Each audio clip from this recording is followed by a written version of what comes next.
बिस्मिल्लाहिर्रहमानिर्रहीम अस्सलाम वालेकुम वरहमतुल्लाह। दोस्तों कैसे हैं? उम्मीद करते हैं आप सब खैरियत से होंगे। हमारे इंग्लिश लर्निंग की आज पाँचवीं क्लास है और इससे पहले हम चार क्लास अटेंड कर चुके हैं जिसमें हमने मुख्तलिफ टेंसेस पढ़े हैं। मुख्तलिफ टेंसेस के बारे में पढ़ा है, present tense, past tense, future tense. उसके बाद फिर हम प्रेजेंट टेंस को तफसील के साथ पढ़ रहे हैं और हमने प्रेजेंट टेंस के जो अकसाम है, present indefinite, present continuous, present perfect और प्रेजेंट परफेक्ट कंटिन्यूस, इन चारों में से हम प्रेजेंट इंडेफिनिट और प्रेजेंट कंटिन्यूस या प्रेजेंट सिंपल और प्रेजेंट कंटिन्यूस जो पढ़ चुके हैं, उसकी पहचान क्या है, उसके जुमले किस तरह बनते हैं, फार्मूले क्या हैं उसके, ये हम सब पढ़ चुके हैं। आज हम पढ़ेंगे प्रेजेंट परफेक्ट टेंस। तो हमारे चैनल को सब्सक्राइब करना ना भूलिएगा। और अब हम स्टार्ट करेंगे अपना पांचवा सबक जो हमारे प्रेजेंट परफेक्ट टेंस के हवाले से है। इसके अलावा जिसको जो भी सवाल हो तो वो कमेंट सेक्शन में जाके हमें कमेंट कर सकते हैं, हम उसका रिप्लाई करेंगे।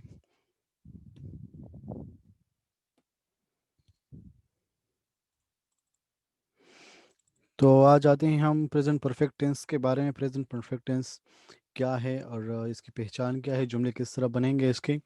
Present perfect tense describes an action और situation that started in the past and continuous in the present. Present perfect tense कब इस्तेमाल करते हैं और हम ये किन हालात में इस्तेमाल कर सकते हैं।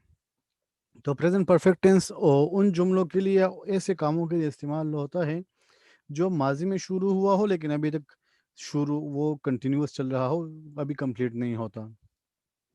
मतलब सुबह आप उठते हैं, एक काम शुरू कर लेते हैं और शाम तक वही काम आप करते रहते हैं, तो सुबह आपका माजी बन गया। तो सुबह का जो काम था वो अभी तक जारी है।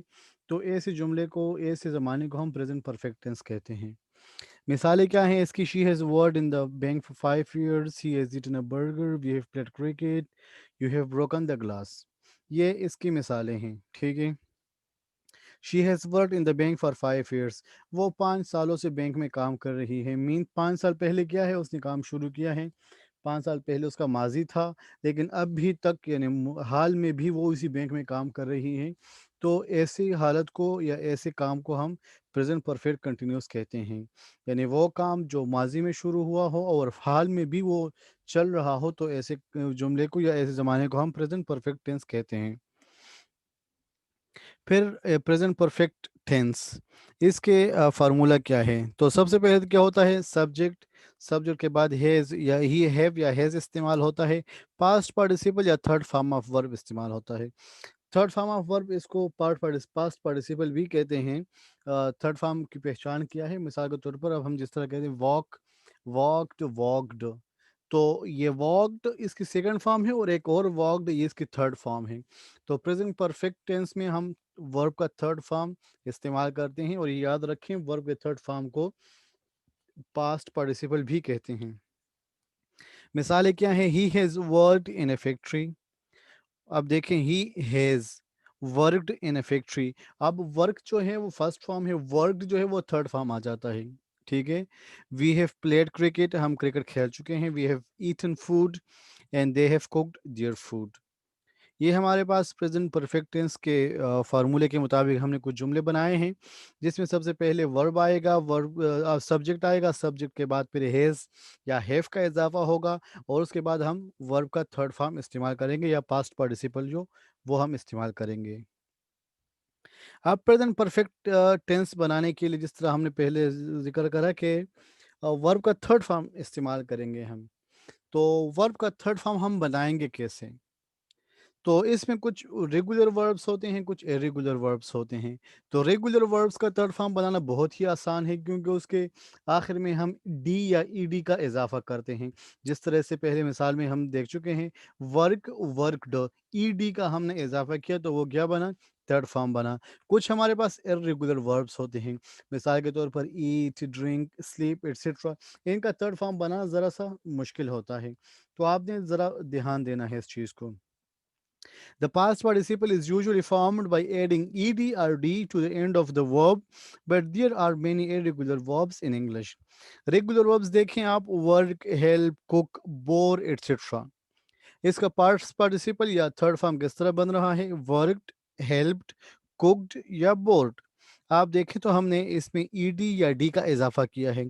वर्कड में देखें वहाँ पे ईडी का इजाफा हुआ है, हेल्प्ड में ईडी का इजाफा हुआ है, कुक्ड में भी ईडी का इजाफा हुआ है, लेकिन बोर्ड में देखें सिर्फ डी का इजाफा हुआ है। तो रेगुलर वर्ब्स का थर्ड फॉर्म या पास्ट पार्टिसिपल बनाने का आसान तरीका है कि वर्ब के आखिर में डी या ईडी का इजाफा करते हैं, तो वो हमारे पास पास्ट पार्टिसिपल बन जाता है। और पास्ट पार्टिसिपल या third form of the verb वो पास्ट प्रेजेंट परफेक्ट टेंस में इस्तेमाल होता है। इर्रेगुलर वर्ब्स की तरफ आते हैं, जिस तरह ईट, ड्रिंक, स्लीप एक्सेट्रा। इस तरह और भी बहुत सारे वर्ब हैं, इनको इर्रेगुलर वर्ब्स कहते हैं। तो इर्रेगुलर वर्ब्स का वो ज़रा बनाना मुख्तलिफ है इससे, उसका थर्ड फॉर्म बनाना। मिसाल के तौर पर ड्रिंक का, ईट का हमारे पास पास्ट पार्टिसिपल है ईटन, ड्रिंक का है ड्रंक, स्लीप का है स्लिप्ड। लेकिन ये सारे फॉर्म्स जो हैं पास्ट पार्टिसिपल ये प्रेजेंट परफेक्ट टेंस में इस्तेमाल होने हैं। लेकिन किसी का वर्ब का थर्ड फॉर्म या पास्ट पार्टिसिपल बनाने के लिए आखिर में डी या ईडी का इजाफा करते हैं, वो रेगुलर वर्ब्स होती हैं। और कुछ इरेगुलर वर्ब्स होती हैं जिसके पास्ट पार्टिसिपल या थर्ड फॉर्म डिफरेंट होते हैं, उसके आखिर में डी या ईडी नहीं लगता। प्रेजेंट परफेक्ट टेंस, इससे पहले अगर हम आ जाएं हमारे मिसालें जो हमने यहाँ पे पेश की हैं, तो he has worked in a factory, we have played cricket, you have eaten food, they have cooked their food. तो कहीं पे हमने हैज़ का इजाफा किया है, कहीं पे हमने हैव लगाया है। तो अब हम देखते हैं कि हैज़ कहाँ पे लगेगा और हैव कहाँ पे लगेगा। इस टेबल पे देखें, जब हमारे पास सब्जेक्ट क्या होगा, ही, शी, इट या सिंगल नेम होगा, उनके साथ has plus third form of verb इस्तेमाल होगा। हैज़ को हम हेल्पिंग वर्ब भी कहते हैं। मिसालें क्या है, he has played cricket, she has cooked the meal, it has rained, Ahmed has cried. तो आपने हैज़ कब इस्तेमाल करना है, जब हमारे पास सब्जेक्ट ही, शी, इट या सिंगल नेम हो। हैव कब इस्तेमाल करना है, जब हमारे पास क्या हो, सब्जेक्ट वी, यू, दे या प्लूरल नेम्स हो। मिसाल के तौर पर we have played cricket, they have slept, you have laughed, Ali and Ahmed have studied. तो इसमें अगर आप देखें तो हमने थर्ड फॉर्म भी बनाया है, पास्ट पार्टिसिपल प्लेड के बाद ईडी लगाया है तो प्लेड बन गया है, कुक के बाद ईडी का इजाफा किया है तो वो कुक्ड बन गया, रेन के बाद ईडी का इजाफा किया तो वो रेंड बन गया, क्राई के बाद आई ईडी का इजाफा किया तो क्राइड बन गया। इस तरह इन मिसालों में भी आप देख सकते हैं कि किस तरह पास्ट पार्टिसिपल इसके बने हैं। देखिए, इस स्लाइड का जो सबसे बड़ा फ़ायदा है, जो बड़ा मकसद है, वो ये है कि आप लोगों को पहचान हो जाए, आप लोगों को फ़र्क समझ आ जाए कि हैव और हैज़ कब इस्तेमाल करना है। तो हैज़ तब इस्तेमाल करना है जब ही, शी, इट या सिंगल नेम हमारे पास सब्जेक्ट हो, और हैव तब इस्तेमाल करना है जब वी, यू, दे या प्लूरल नेम्स हमारे पास सब्जेक्ट हों। प्रेजेंट परफेक्ट टेंस, इसमें पॉजिटिव सेंटेंसेस कैसे बनाएंगे, सेम जिस तरह हम आम रूटीन में प्रेजेंट परफेक्ट टेंस के जुमले इस्तेमाल करते हैं, वो पॉजिटिव टेंसेस हैं जिसको मुस्बत जुमले उर्दू में क्या कहा जाता है। ठीक है, लेकिन इन जुमलों की पहचान क्या है, उर्दू में आप किस तरह पहचानेंगे इसकी। जुमले के आखिर में जब चुका है, चुकी है, चुके हैं वगैरह आए ना, तो वो हमारे पास प्रेजेंट परफेक्ट टेंस की पहचान है। अब ही has worked in a factory, इसका जुमला किस तरह उर्दू मानी किस तरह बनेंगी, वो फैक्ट्री में काम कर चुका है। ठीक है, तो जिन जुमलों के उर्दू में आखिर में आता है चुका है, चुके हैं, चुकी है वगैरह आ जाए, तो वो प्रेजेंट परफेक्ट टेंस की पहचान है। और इसे इंग्लिश किस तरह बनाएंगे, इसमें हैज़ का इजाफा करेंगे और थर्ड फॉर्म का इजाफा हम करेंगे। We have played cricket, you have eaten food, they have cooked their food. फिर नेगेटिव सेंटेंसेस मतलब मनफी जुमले किस तरह बनते हैं, इसमें फिर हम नॉट का इजाफा करते हैं। बाकी सेम टू सेम वही जुमले होते हैं, सिर्फ नए नॉट का इजाफा करते हैं। मिसाल के तौर पर he has not work in a factory, वो एक फैक्ट्री में काम नहीं कर चुका। He we have not played cricket, हम क्रिकेट नहीं खेल चुके। You have not eaten food, तुम अपना खाना नहीं खा चुके। They have not cooked their food, वो अपना खाना नहीं पका चुके। ठीक है, तो इसको मनफी या नेगेटिव सेंटेंसेस कहते हैं जिसमें नॉट का इजाफा होता है। फिर इंट्रोगेटिव सेंटेंसेस या सवालिया जुमले, तो इसकी पहचान क्या है, एक तो हैज़ हैव को आप जुमले के शुरू में लेके आएंगे, फिर उसके बाद सब्जेक्ट आएगा, फिर थर्ड फॉर्म होगा और आखिर में ये सवालिया निशान या साइन ऑफ इंटरोगेशन, उर्दू में इसको सवालिया निशान, इंग्लिश में साइन ऑफ इंटरोगेशन कहते हैं। ये ज़रूर लगाना है जब आप लिखेंगे इंग्लिश और सवालिया जुमला बनाना हो, तो आखिर में अपने साइन ऑफ इंटरोगेशन लगाना है। तो हम जुमले मिसालों पे आते हैं। Has he worked in a factory, क्या वो कारखाने में काम कर चुका है। हम किसी से सवाल आप पूछ रहे हैं किसी के बारे में, हैव वी प्लेड क्रिकेट, क्या हम क्रिकेट खेल चुके हैं, हैव यू ईटन फूड, क्या तुम खाना खा चुके हो, have they cooked their food, क्या ये वो अपना खाना बना चुके हैं। तो ये हमारे पास प्रेजेंट परफेक्ट टेंस में इंट्रोगेटिव सेंटेंसेस की पहचान है। ये मिसालें हैं, हम इसकी मिसालें हैं बना, हम इंट्रोगेटिव सेंटेंसेस किस तरह बनाएंगे। प्रेजेंट परफेक्ट टेंस, फिर negative interrogative sentences. Negative interrogative मतलब मनफी सवालिया जुमले।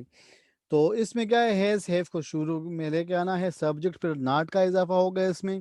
मिसालें क्या है, he has he not work in a factory, आप सवाल भी पूछ रहे हैं और साथ में ये भी कुछ किया उसने इस तरह नहीं किया। तो क्या है, has he not work in the factory, क्या उसने कारखाने में काम नहीं किया। Have we not played cricket, क्या हम क्रिकेट नहीं खेल चुके। अब इसमें सवाल भी है और इसमें नफी भी है। Have you not eaten your food, क्या आप खाना नहीं खा चुके। Have they not cook their food, क्या वो अपना खाना नहीं बना चुके। तो इसमें क्या है, आप सवाल भी कर रहे हैं और साथ में नफी भी आ रही है। तो ऐसे जुमले को नेगेटिव इंट्रोगेटिव सेंटेंस कहते हैं। इसके बाद फिर आता है नेगेटिव इंट्रोगेटिव सेंटेंसेस, सॉरी ये इससे इंट्रोगेटिव नेगेटिव सेंटेंसेस। इसमें क्वेश्चन वर्ड्स इस्तेमाल होते हैं, जिसमें हम पूछते हैं क्यों आपने इस तरह नहीं किया। Why he has not work in a factory, उसमें फैक्ट्री में काम क्यों नहीं किया। Why we have not played cricket, हमने क्रिकेट क्यों नहीं खेली। Why you have not eaten food, आप खाना क्यों नहीं खा चुके। Why they have not cooked their food, वो अपना खाना क्यों नहीं बना चुके। तो ऐसे जुमले में सवाल भी करते हैं, उसमें नफी भी होती है, ठीक है। और लेकिन इसमें क्यों, आपने क्यों इस तरह नहीं किया। आज जो हमने सब कुछ पढ़ा उसका जो उसकी समरी है वो कुछ इस तरह है कि प्रेजेंट परफेक्ट टेंस की फॉर्म्स पॉजिटिव मतलब मुस्बित जुमले हों तो फिर उसकी वो हम किस तरह बनाएंगे, subject plus have has plus verb plus ED. Verb मतलब फर्स्ट फॉर्म प्लस ईडी उसके साथ हम इस्तेमाल करेंगे तो वो वर्ब का थर्ड फॉर्म बनेगा या पास्ट पार्टिसिपल बनेगा। I have worked a lot today, मैं आज बहुत काम कर चुका हूँ। सवाल जुमले किस तरह बनेंगे, आप हैव हैज को जुमले के शुरू में लेके आएंगे। हैव यू वर्ड अलॉट, क्या आप बहुत काम कर चुके हो। मनफी जुमले क्या होंगे, उसमें हम नॉट का इजाफा करेंगे। I have not work allot yet, मैं अभी तक बहुत काम या मैं अभी तक काम नहीं कर चुका। तो ये हमारे पास प्रेजेंट परफेक्ट टेंस था, जिसमें जो हमने तफसीर के साथ पढ़ा और उसके जुमले भी पढ़े कि उसकी पहचान क्या है, जुमले किस तरह बनते हैं, फार्मूले हम उसके पढ़े। हम अपने अगले लेक्चर में पढ़ेंगे प्रेजेंट परफेक्ट कंटिन्यूअस। तो जब हम वो पढ़ेंगे तो उसके साथ हमारा ये प्रेजेंट टेंस कंप्लीट हो जाएगा। फिर उसके बाद अगर आप लोगों की राय दरकार है कि हम फिर जूम पे एक क्लास लें, सबको ऑनलाइन बुला के, फिर जिसको जो सवाल पूछना हो वो सवाल पूछे, या फिर हम एक वीडियो बनाएंगे जिसमें सवालात होंगे, MCQs type multiple type questions होंगे उसमें। फिर आप लोग उसको हल करेंगे और कमेंट्स में उसके आंसर लिखेंगे। तब तक के लिए अल्लाह हाफिज़, अस्सलाम वालेकुम रहमतुल्लाह।